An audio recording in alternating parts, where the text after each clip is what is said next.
part two of our little craft project, which is this log cabin cushion. This is one we spoke about and I showed you last week, one that I had made up from some scraps of fabric that I had left over in my fabric stash. This, here it is again, in the lovely beige and cream fabric, and the back of our cushion is made up in an envelope style, so it's just open. It's a very simple way to make up your cushion. You've no zips or no buttons. I actually have used a little bit of Velcro, but you don't need to use a Velcro if you don't want to. Well, let's just go ahead and make up our cushion. Finish our to go ahead then and finish our log cabin top, we need to quilt it, and to do that all we need for our cushion top is our wadding. So we need a square piece of wadding.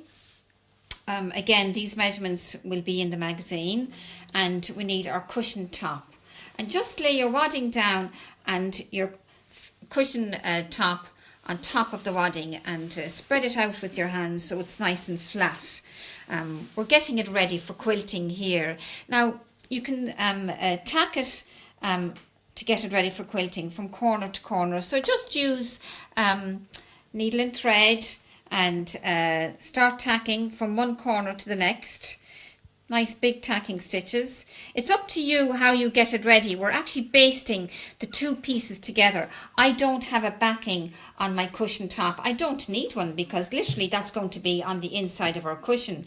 So we don't need one. We just need the top and the wadding itself. So nice big stitches all the way around, and you could just go from corner to corner, both sides, and maybe down the center, do a cross like that. Another thing you can do, if you can get your hands on some basting spray, you can buy this in some of the specialist patchwork shops, and it's just a spray that you get. Spray your wadding and then lay your fabric down on top, and actually the two pieces will stick together, and then you can bring that straight to your sewing machine and quilt it that way.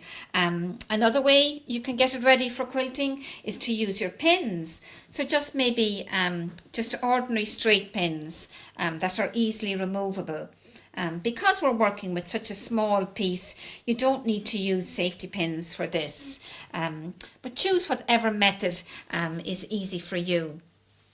Then just bring that to the sewing machine and start quilting it. And I used some very simple basic quilting stitches on mine. I literally just sewed 1/4 inch inside the little center box, and then again 1/4 inch inside the next one, and then I moved out one more row and 1/4 inch inside there. I've done the same with this one here. It's just enough quilting to give it that textured look, and once you have that done, that's your cushion top finished, and we're going to put the cushion front and the cushion back together. So to do that, you need to prepare your backing for your cushion. So again, following the measurements that I've given in the magazine, just cut out 2 pieces of backing fabric, then make a hem. Mine is about 1 inch there, and do a double row of sewing, one at the top and one at the bottom. So here we are, that's one I've just turned down under. I'm going to press it, and then I'm going to sew a line of sewing along here and just down along here. So let's go ahead and do that. We'll move over to the ironing board. So pressing it like this makes it easier to sew. So I have used a curtain fabric here. It's something I had in my fabric stash, and it's a lovely weight, so it's nice and heavy.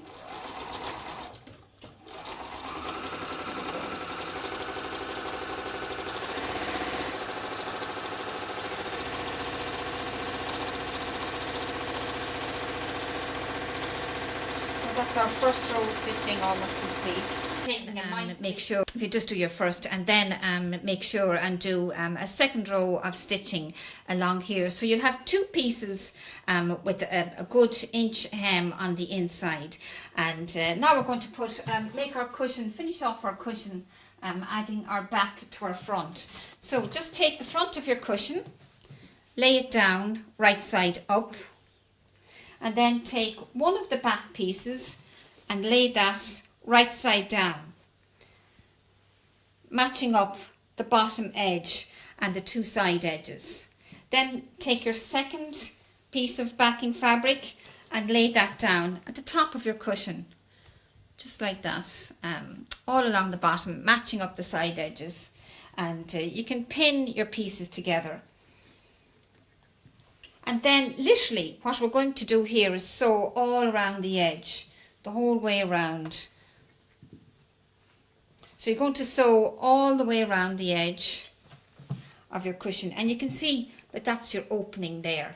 So when we have sewn all around the edge, just literally open your cushion out, and that's your whole cushion made up. So now we'll just finish off our cushion where you've sewn all around the edge, and you have this opening here, and we just need to turn that right side out. So I have one made earlier here, and you can see it's just like an envelope style.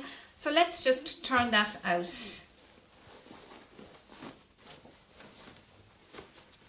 You can see how simple that is. A lovely easy way to finish your cushion, no buttons or zips. So you'll be making lots of cushions, filling the house with cushions for Christmas, for your Christmas decorations.